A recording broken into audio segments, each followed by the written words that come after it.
किसान भाइयों नमस्कार। कृषि ज्ञान के इस विशेष और बेहद महत्वपूर्ण भाग में आपका बहुत बहुत स्वागत है। उत्तर प्रदेश के तमाम आम उत्पादक क्षेत्रों में अप्रैल 2026 के इस समय बागों का नजारा बहुत ही उम्मीदों भरा है। बौर यानी मंजर की वो नाजुक अवस्था अब पूरी तरह से बीत चुकी है। इस समय अगर आप अपने आम के पेड़ों को देखेंगे तो पाएंगे कि डालियों पर मटर या कंचे के दाने के बराबर छोटे छोटे हरे फल लग चुके हैं। इन्हें हम अपनी बोलचाल की भाषा में टिकोले कहते हैं। जब एक किसान अपने बाग को इन नन्हे फलों से लदा हुआ देखता है तो उसकी आंखों में एक बम्पर पैदावार और शानदार मुनाफे का सपना सच होता दिखाई देता है। ये वो अवस्था है जब पेड़ पर छोटे छोटे फल लग चुके होते हैं। अब उनका समुचित विकास ही आपकी अंतिम उपज और गुणवत्ता को तय करता है। लेकिन किसान भाइयों, किसानी की असली चुनौती तो यहीं से शुरू होती है। आप सुबह उठकर बड़ी खुशी खुशी अपने बाग का मुआयना करने जाते हैं और अचानक आपकी खुशी चिंता में बदल जाती है। आप देखते हैं कि पेड़ के नीचे जमीन पर अनगिनत छोटे छोटे हरे फल गिरे पड़े हैं, जो फल कल तक पेड़ की डालियों पर मजबूती से चिपके हुए थे। आज वे जमीन पर एक चादर की तरह बिछे हुए हैं। आखिर ऐसा क्यों होता है? क्यों इतनी अच्छी फ्रूट सेटिंग होने के बावजूद ये छोटे फल पेड़ पर टिक नहीं पाते? आज के इस वीडियो में हम इसी रहस्य से पर्दा उठाएंगे। हम जानेंगे कि फल झड़ने के पीछे का असली कृषि विज्ञान क्या है और सबसे जरूरी बात, इन्हें पेड़ पर मजबूती से टिकाए रखने के लिए सही सिंचाई, हार्मोन और कीटनाशक का 100% अचूक तरीका क्या है। किसान भाइयों, सबसे पहले हमें यह समझना होगा कि आम के पेड़ से फल एक ही बार में या किसी एक ही कारण से नहीं गिरते। फूल के बाद से फल लगाना और फल को बचाना एक बहुत बड़ी चुनौती होती है। ये गिरने की प्रक्रिया मुख्य रूप से 3 अलग अलग अवस्थाओं में होती है। पहली अवस्था ये तब होती है जब फल बिल्कुल सरसों या पिन के सिरे के बराबर होते हैं। तब पेड़ अपनी क्षमता से अधिक फलों को प्राकृतिक रूप से गिरा देता है। इससे हमें ज्यादा घबराने की जरूरत नहीं होती। दूसरी अवस्था ये मटर या कंचे के दाने की अवस्था होती है। किसान भाइयों, यही वह सबसे खतरनाक और नुकसानदेह अवस्था है जिससे हम अभी इस समय गुजर रहे हैं। इस समय फल का विकास बहुत तेजी से हो रहा होता है। तीसरी अवस्था ये तब आती है जब फल पकने वाले होते हैं या तुड़ाई का समय बिल्कुल नजदीक होता है। आज हमारा पूरा ध्यान इस दूसरी सबसे महत्वपूर्ण अवस्था पर होगा, जब फल मटर के दाने के बराबर हो गए हैं और उनका तेजी से गिरना हमारे लिए एक बहुत बड़ी समस्या बना हुआ है। छोटे फल झड़ने के 5 मुख्य वैज्ञानिक कारण। अब सवाल ये उठता है कि आखिर ये मटर के दाने के बराबर फल अचानक गिरते क्यों हैं? कृषि विज्ञान के अनुसार इसके पीछे 5 सबसे बड़े और मुख्य कारण होते हैं। आइए इन्हें एक एक करके बहुत ही आसान भाषा में समझते हैं। पहला कारण है निषेचन का अधूरा रह जाना। कई बार फूल खिलते हैं, परागण भी हो जाता है और फल का बाहरी आकार भी बन जाता है, लेकिन फल के अंदर बीज का सही तरीके से विकास नहीं हो पाता। जब बीज समुचित रूप से विकसित नहीं होता तो पौधा उस फल को अपने लिए बेकार मान लेता है और उसे अपने आप डंठल से अलग करके नीचे गिरा देता है। दूसरा कारण है पोषण की भारी कमी। पौधे ने लाखों फूल निकालने में अपनी साल भर की जमा की हुई सारी ऊर्जा खर्च कर दी है। अब जब उन फूलों से फल बन गए हैं तो पौधे का एनर्जी बैंक लगभग खाली हो चुका है। फलों को अपना आकार बड़ा करने के लिए भारी मात्रा में खुराक चाहिए। जब मिट्टी या पत्तों से पर्याप्त पोषण नहीं मिलता तो पौधा थकान के कारण फलों का वजन नहीं उठा पाता। तीसरा कारण है वातावरण का असंतुलन। अप्रैल के महीने में अचानक से तापमान बहुत ज्यादा बढ़ जाता है और गर्म हवाएं चलने लगती हैं।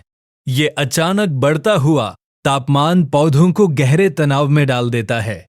आम का छोटा और नाजुक फल मौसम के इस बदलाव को बर्दाश्त नहीं कर पाता, झुलस जाता है और नीचे गिर जाता है। चौथा कारण है बाग में नमी का कम होना। ये एक बहुत ही आम लेकिन गंभीर कारण है। जब फल बन रहे होते हैं तो उन्हें पानी की सख्त जरूरत होती है। अगर आपके बाग की मिट्टी बिल्कुल सूख चुकी है तो पौधा खुद को जिंदा रखने के लिए फलों के अंदर मौजूद पानी को वापस अपनी तरफ खींचने लगता है। पानी छीन जाने से फल सिकुड़ जाता है, कमजोर हो जाता है और टूटकर गिर जाता है।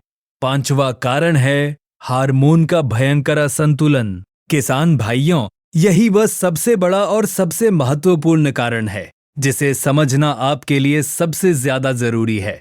जब पौधे के ऊपर मौसम का तनाव आता है या पानी की कमी होती है तो पौधे के अंदर एक खतरनाक हार्मोन बहुत तेजी से बनने लगता है। इस हार्मोन का नाम है एब्सिसिक एसिड। दूसरी तरफ पौधे को बड़ा करने वाला और फलों को चिपकाए रखने वाला जो अच्छा हार्मोन होता है उसे ऑक्सिन कहते हैं। तनाव के कारण ऑक्सिन कम हो जाता है और एब्सिसिक एसिड बहुत ज्यादा बढ़ जाता है। अगर आप जमीन पर गिरे हुए आम के फल को ध्यान से उठाकर देखेंगे तो पाएंगे कि वे डंठल के बिल्कुल ऊपरी हिस्से से टूटकर गिरा है, नीचे से या बीज से नहीं गिरा। इसका सीधा सा मतलब है कि वहां पर एब्सिसिक एसिड ने एक मजबूत परत बना दी है। यह लेयर पेड़ की जड़ों से आने वाले पानी और पोषक तत्वों को फल में नहीं आने दे रही है। खुराक बंद होते ही फल डंठल से अलग होकर तुरंत गिर जाता है। अचूक वैज्ञानिक समाधान, सिंचाई, हार्मोन और कीटनाशक। अब जब हम इस समस्या के असली कारणों को समझ चुके हैं तो आइए बात करते हैं इसके 100% अचूक और वैज्ञानिक इलाज की। थोड़ी सी लापरवाही से उत्पादन में भारी कमी आ सकती है। आपको अपने बाग में तुरंत ये 3 सबसे महत्वपूर्ण काम करने हैं। पहला कदम, संतुलित सिंचाई प्रबंधन। सबसे बड़ी बात यह है कि जब फल सरसों या मटर के दाने का आकार पकड़ ले तब आपको बाग में सिंचाई शुरू कर देनी चाहिए। जब तक फलों का पूर्ण रूप से विकास नहीं हो जाता तब तक मिट्टी में नमी बरकरार रखना बेहद जरूरी है। अभी से लेकर फल बड़े होने तक आपको कम से कम 3 सिंचाई जरूर करनी चाहिए। ये सिंचाई 15 दिन के अंतराल पर होनी चाहिए। आपको खेत में पानी लबालब भरकर नहीं छोड़ना है। बस इतनी हल्की सिंचाई करें कि जड़ क्षेत्र में नमी बनी रहे।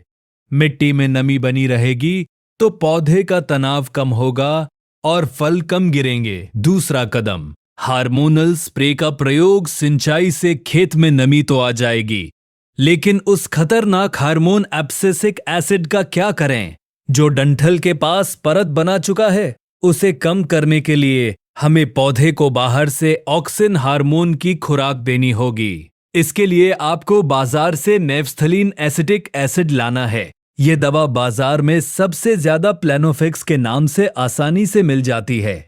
किसान भाइयों, यह एक बहुत ही तेज हार्मोन है, इसलिए इसके डोज में कोई गलती नहीं होनी चाहिए। आपको मात्र 1 मिलीलीटर दवा को 4 से 4.5 लीटर साफ पानी में अच्छी तरह घोलना है। अगर आप 15 लीटर वाली स्प्रे टंकी का इस्तेमाल कर रहे हैं तो उसमें आपको सिर्फ 3.5 से 4 मिलीलीटर दवा ही डालनी है। इस घोल का स्प्रे आप अभी अपने पेड़ों पर करेंगे तो पौधे के अंदर ऑक्सीजन का स्तर बढ़ जाएगा। ये तुरंत उस रुकावट वाली परत को तोड़ देगा। आपका जो भी फल है वह पेड़ पर मजबूती से टिका रहेगा। तीसरा और महत्वपूर्ण कदम, सुरक्षित कीट प्रबंधन। इस अवस्था में जब फल मटर के दाने के बराबर होते हैं तब आम के बागों में मधुआ यानी हॉपर कीट और मिलीबग का हमला बहुत तेजी से होता है। ये कीट फलों और डंठल का रस चूस लेते हैं जिससे फल सूख कर गिर जाते हैं। फूल खिलने के समय हम कीटनाशक मना करते हैं, लेकिन अब फल सेठ हो चुके हैं, इसलिए इस समय कीटों के नियंत्रण के लिए एक सुरक्षित कीटनाशक का छिड़काव बेहद जरूरी है।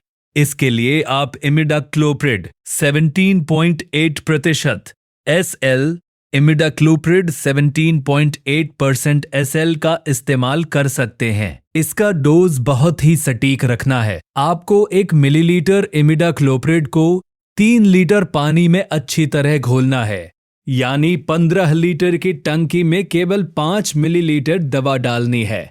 अगर कीटों का प्रकोप ज्यादा है तो आप थियामेथोक्साम 25% WG का भी प्रयोग कर सकते हैं।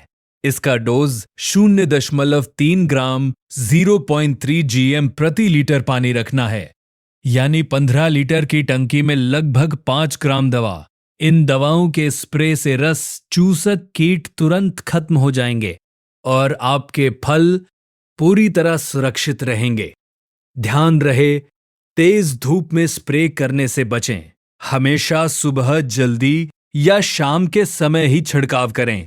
किसान भाइयों, इस समय यदि सही पोषण प्रबंधन, कीट नियंत्रण और संतुलित सिंचाई पर ध्यान दिया जाए तो फलों का आकार, रंग और गुणवत्ता बहुत बेहतर होती है।